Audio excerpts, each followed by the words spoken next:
Hello, my name is Alana Cortez, and welcome to my podcast.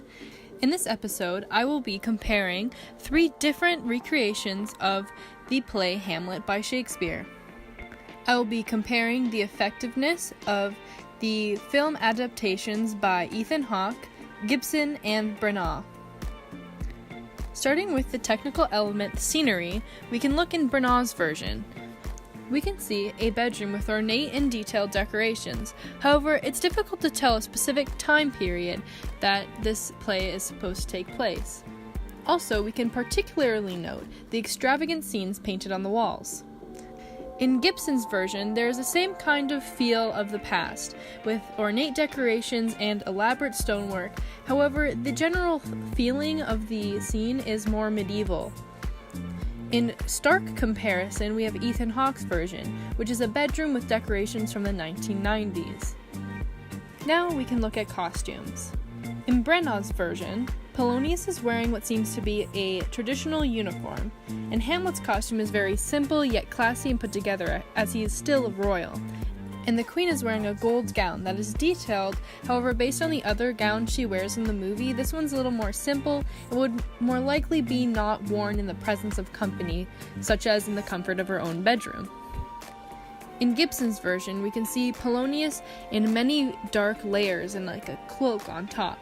The Queen wears a dark velvety gown fit for royalty that has some almost lace detailing on the sleeves, and Hamlet is wearing a dark medieval styled clothing that looks again very velvety, which would be common for someone of royalty as it is a rich type of fabric. In Ethan Hawke's version, again, there is a very different portrayal of the scene. Polonius is wearing a suit and tie, Hamlet is wearing a dress shirt and slacks, and the Queen is wearing a simple black silk robe. Some props used in Branagh's version are a dagger which Hamlet uses to kill Polonius, and the thin arras which he hides behind. In Gibson's version, it's more of a sword and a thick tapestry, and again in stark contrast, as it is to be a more modern version, Hamlet uses a gun to kill Polonius, and Polonius is hidden behind a closet door which doubles as a mirror. Concerning makeup, there isn't any significance put on it in each of the different versions. However, in Branagh's version, Hamlet has very extremely bleached hair, which is likely to set him apart from other characters and maybe make him look a little more mad and slightly off-putting. Additionally, it appears as though the Queen wears a wig that makes her hair very full and long. This is likely to make her look the part of royalty, as it is very fancy and complicated and would have been very common for a queen to wear during the time period. Something that I pay a lot of attention to in this scene is the lighting. In Gibson's version, I think it is the most effectively used. This is because the scene is backlit, it is lit by fire, and it is quite dark. This helps establish a very eerie mood that is both suspenseful and frightening for the Queen. However, in the other versions, I don't think it's as effectively used. For example, in Branagh's version, it's not particularly notable, only slightly dark, as it is meant to be nighttime. Also, even in Hawke's version, you can tell that it's evening by the dark windows. However, the lighting in the room isn't very useful in establishing the mood, maybe only a somber kind of nighttime mood that is unrelated to the events of the play. When it comes to the technical element sound, I think it is most effectively used in Ethan Hawke's version. This is because there's suspenseful, quiet music, which builds up tension until the climax of the movie occurs. Also, the loud yelling and sounds of struggle from Hamlet and his mother help communicate the emotions of the characters very well. Additionally, the startling sound of the gunshot and the glass breaking is quite frightening and helps us really hold our attention to the movie. As for second place in the sound category, it would definitely be Mel Gibson's version. This is because it also contains suspenseful and sorrowful music and specifically echoing dramatic footsteps as Hamlet paces. Again, the scene includes very loud screams and protests from Hamlet and his mother, and the echoing in the room also emphasizes this. Bernard's version least effectively uses sound. This is because, again, it's not very notable. When Hamlet enters, there's the sound of the door closing, and Hamlet again screaming at his mother. There's also a stabbing sort of noise of flesh being destroyed as Hamlet kills Polonius. However, these types of sounds don't really add anything to the scene, unlike the music and dramatic footsteps of the other versions. So now we get to move on to performance elements. Beginning with acting, which includes character motivation, character analysis, and empathy, we can begin comparing the different versions. For each version, character motivation is going to be the same as it is the same story. Hamlet is angry at his mother for marrying his uncle, who is also his father's murderer. He thinks this to be suspicious and incestuous, especially after their shotgun wedding. Is afraid for her life and ignorant as to what's going on, and Polonius is nosy and curious about Hamlet's madness. He also kind of wants to look good in the king's eyes by doing his dirty work for him, and also kind of wants to prove his own theory about Hamlet's madness as correct. In my opinion, character analysis kind of includes the quality of the acting and how it interacts with everything else in the play, including plot, conflict, the technical elements previously discussed, and the performance elements as well. I think that in Gibson's version as well as Bernard's version, the acting is mostly of the same quality. The characters are able to accurately portray their emotions as well as their character motivation.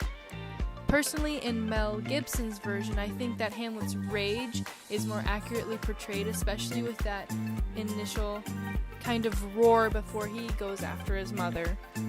I think the acting is most fluent in Ethan Hawke's version, as the mother seems genuinely afraid for her life and doesn't seem overly dramatic, but legitimately scared.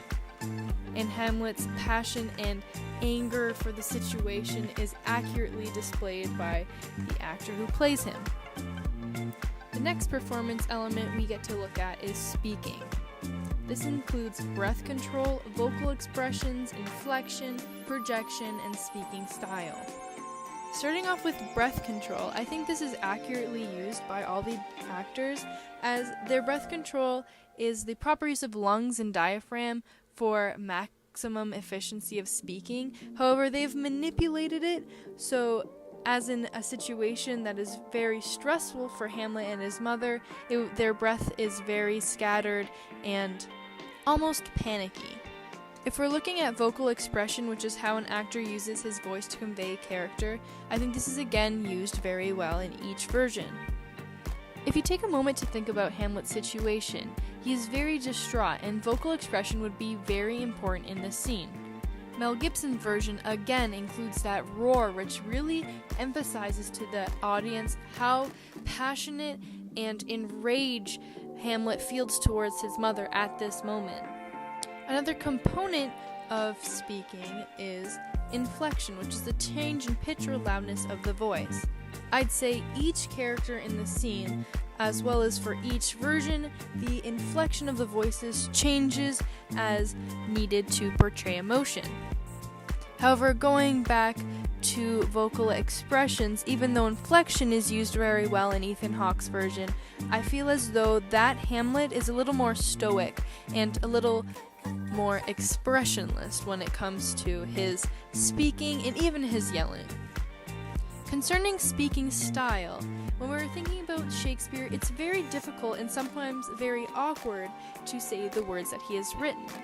So I think that the speaking style is relatively okay in Bernard's and Gibson's version. However, in Ethan Hawke's version, the main character Hamlet, again, I feel as though he tumbles over his words or sometimes uses the wrong inflection or slight expression in those times, as though he doesn't really understand what he is saying. Lastly, we are going to talk about non-verbal expressions. This includes gestures, body alignments, facial expression, and character blocking. These are some of the most important performance elements that can make or break a movie or play. Let's first talk about character blocking and movement.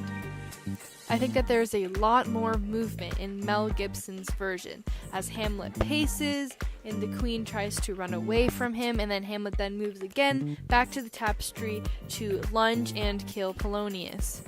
This is compared to Ethan Hawke's version and Branagh's version, which the scene is slightly more compact, and the struggle and the murder kind of happens within the same frames, and it's not as spread out.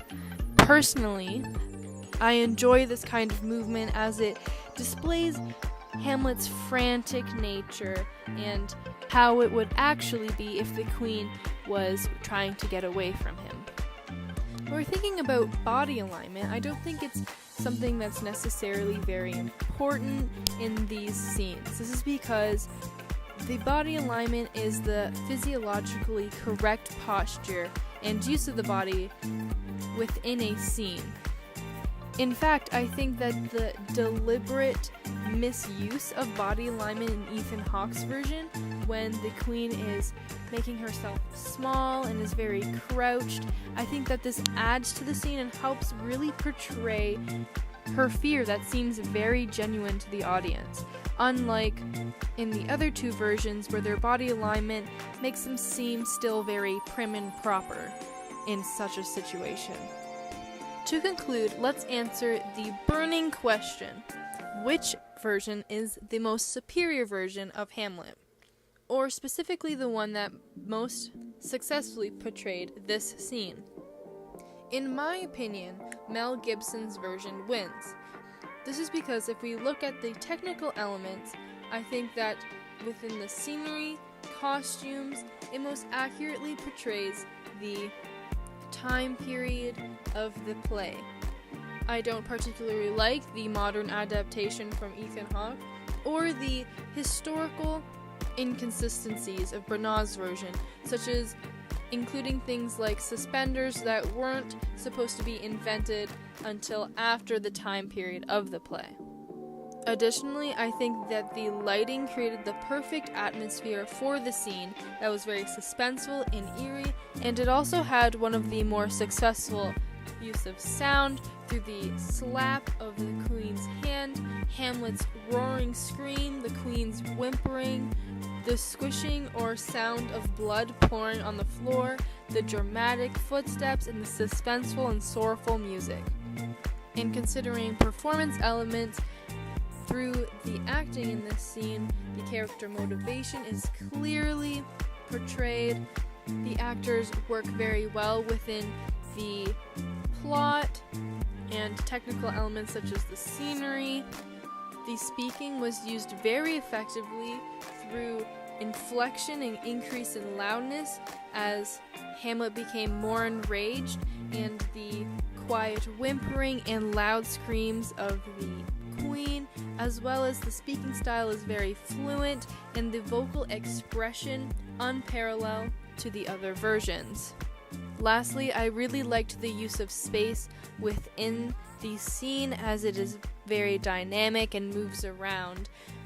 I hope you enjoyed listening to my podcast, and let me know in the comments below what your favorite version of Hamlet is.